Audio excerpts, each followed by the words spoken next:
इंसान बच्चे पैदा करता है जी। ना, अगर जिस व्यक्ति को, जैसे आपको पता लग जाए या मुझे पता लग जाए कि हम बच्चे को जन्म ही नहीं देंगे, और जन्म नहीं देंगे तो उसको ना सुख होगा ना दुख होगा, तो हम बच्चे को जन्म दे करके एक गलत काम नहीं कर रहे हैं क्या सीधी संसार में ला करके मेरा भी किसी यही बच्चे सीधी सवाल है, मेरा भी यही देखो सवाल है सर। देखो देखो सीधी सी बात है, अगर जिनका मोक्ष का कॉन्सेप्ट है और वो बच्चों को जन्म दे रहे हैं, तब तो बुराई काम कर रहे हैं। अब जैसे बौद्ध लोग हैं, अब बौद्ध लोग बोलते हैं कि भाई ये दुनिया एक दुख का वो है, दुखालय है ना। हाँ हाँ अब हाँ बौद्ध लोग भी जो है वो क्या नाम है, बच्चों को जन्म दिए जा रहे हैं और उनमें से एक एक को बनते बनाए जा रहे हैं। भैया ये क्या कर रहे हो तुम?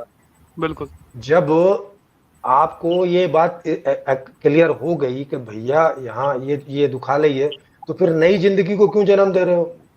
भाई नई जिंदगी को जन्म मत दो, और तुमने तो मर ही जाना है 10-20 साल में, 50 साल में, हो गई बात खत्म। ना कोई हाँ नया जीव आएगा ना कुछ होगा।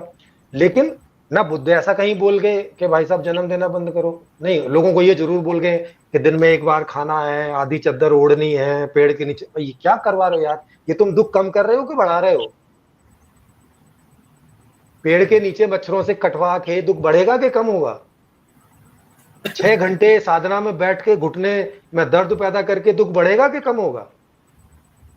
नहीं वो वो तो तो शरीर सर, की क्षमता बढ़ा नहीं रहे हैं वो ना तो सर उनका उनका जो और है शरीर अपने और मन को शरीर की नियंत्रित करने का तरीका है, अच्छा जो ध्यान कर रहे हैं वो। अच्छा अच्छा, तो उसके लिए तो जिम करो भाई साहब, खेत में काम करो, उसके लिए क्या है? मजदूरी करो। मजदूरी करो, नहीं सर, मन बोरियां उठाओ। को भी तो नियंत्रित करना है ना, उसकी भी तो साधना है। अच्छा, मतलब लेबर लेबर इतनी कठिन मेहनत करता है, उसका मन तो कंट्रोल होता नहीं, और इनका हो जाएगा। अगर फिजिकल उससे ही करने से मन साधता होता तो फिर ये लेबर नहीं प्रेम जी, कर लेती। देखो आप भी साधना की है, आपने भी साधना की है प्रेम नहीं तो जी। ये नहीं जो तो हम मैंने चर्चा नहीं तो कर रहे हैं, मैंने कोई मन को कंट्रोल करने के लिए साधना नहीं की भाई साहब।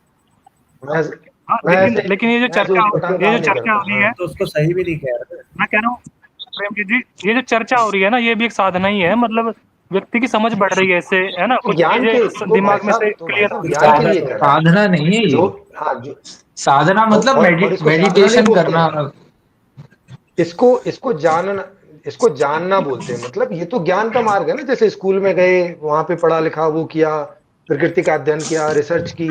ये मैंने तो वो किया है।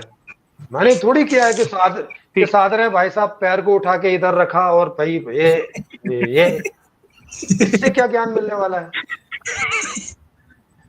उससे तो सर जानना एक ही की तो नहीं। टांगे खराब हो ठीक है गई ये है ना, एक ये के तो मैंने घुटने। एक जो दशरथानंद जी थे, वो भी पैसे हाँ, को हाथ नहीं लगाते थे। ऋषिकेश में उनका आश्रम है, भागीरथी धाम नाम है उनका। हाँ। भाई वो 12-12 घंटे का आसन लगाते थे, बाद में दोनों पैर खराब हो गए। क्योंकि भाई आप पद्मासन वो लगाते थे, पद्मासन लगाने का मतलब है कि ब्लड सर्कुलेशन जो है आधे पौने घंटे में रुक जाता है।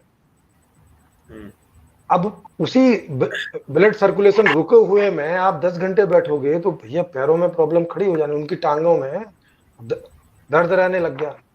अब दर्द रहने लग गया तो अब चल रही है, उसके बाद मालिश चल रही है और दवाई खा रहे हैं, और अब तक चल रही है। अब वो बूढ़े होने वाले हैं और जवानी से ये काम शुरू चल रहा है। भाई ये तुमने दुख बढ़ाया है कि कम किया है, ये बताओ मुझे। एक मजे की बात बताता हूँ।